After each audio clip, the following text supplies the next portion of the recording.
आज मैं आपके साथ एक बुजुर्ग ने बताई हुई 3 जीवन परिवर्तन करने वाली सीख को साझा करूंगी।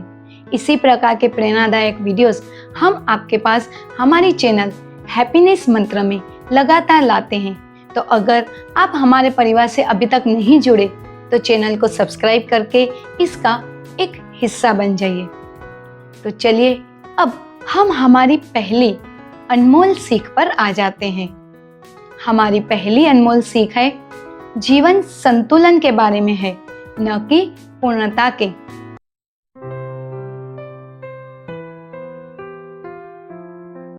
यह हम एक कुशल बढ़ई की कहानी से समझेंगे।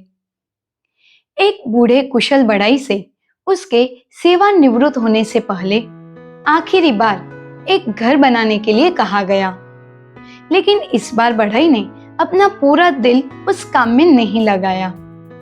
उसने सस्ते सामानों और शॉर्टकट्स का इस्तेमाल किया। जब घर बनकर तैयार हो गया तो वह ठीक ठाक दिख रहा था, लेकिन उसमें उसकी पुरानी गुणवत्ता नहीं थी।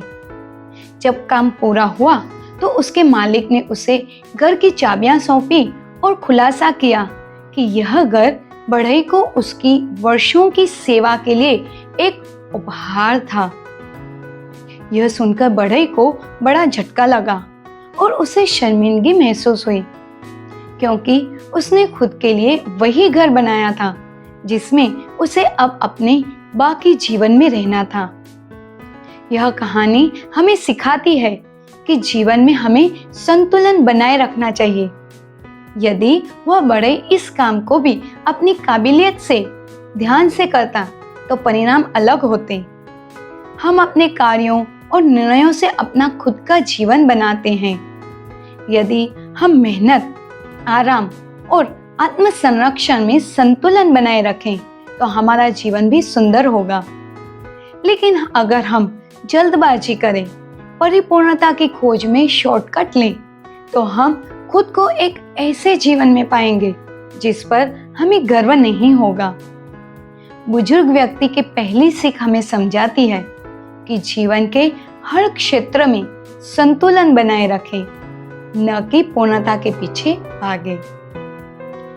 बुजुर्ग व्यक्ति की दूसरी सीख यह है, माफ करें भले ही दर्द दे।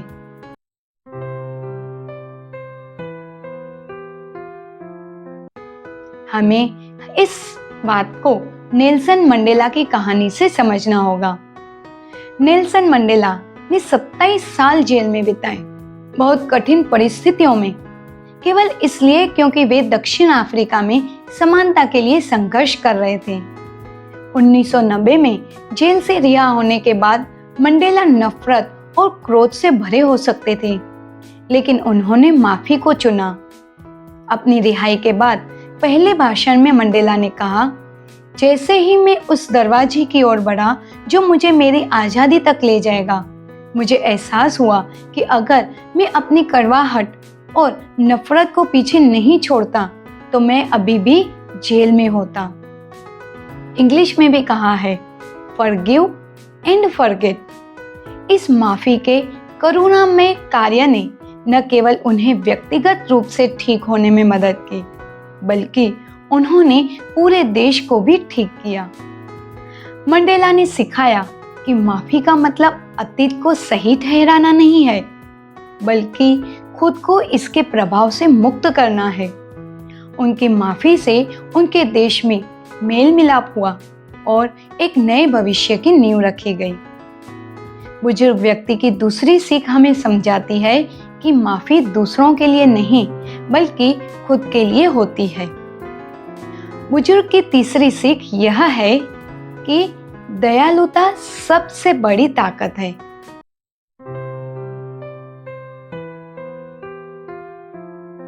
और इस बात को हम समझेंगे एडी जाकू की कहानी से।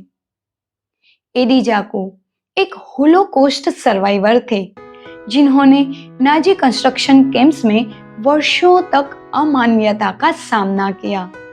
इन भयावह परिस्थितियों के बावजूद एडी ने अपनी मानवता को बनाए रखने का निर्णय लिया। बाद में एडी को पृथ्वी का सबसे खुशहाल व्यक्ति के रूप में माना जाने लगा, क्योंकि उनका मानना था कि दयालुता किसी भी कठिनाई को दूर करने का सबसे शक्तिशाली साधन है।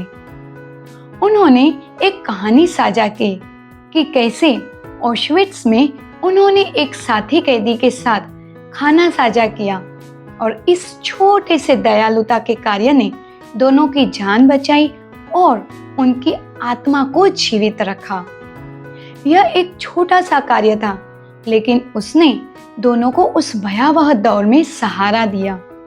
एडी का सबक था कि सबसे अंधेरे समय में भी हम हमेशा दयालुता चुन सकते हैं। एडी ने 101 वर्ष की आयु तक संदेश फैलाया और कहा, खुशी आकाश से नहीं गिरती, यह आपके हाथों में होती है। दयालुता का प्रभाव जीवन को बदल सकता है, चाहे परिस्थितियां कितनी भी कठिन क्यों न हो। बुजुर्ग की तीसरी सीख हमें सिखाती है कि किसी भी परिस्थिति में हमेशा दयालुता को चुनें।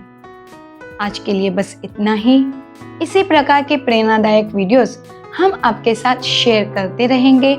आइए साथ मिलकर इस विशाल परिवार को अच्छे से बनाएं। आपका दिन मंगल हो। जय हिंद। आपके दिव्य सहयोग से हमारा हैप्पीनेस मंत्र परिवार बनेगा विश्व का सबसे विशाल और समृद्ध परिवार। इन वीडियोस को शेयर और सब्सक्राइब करें।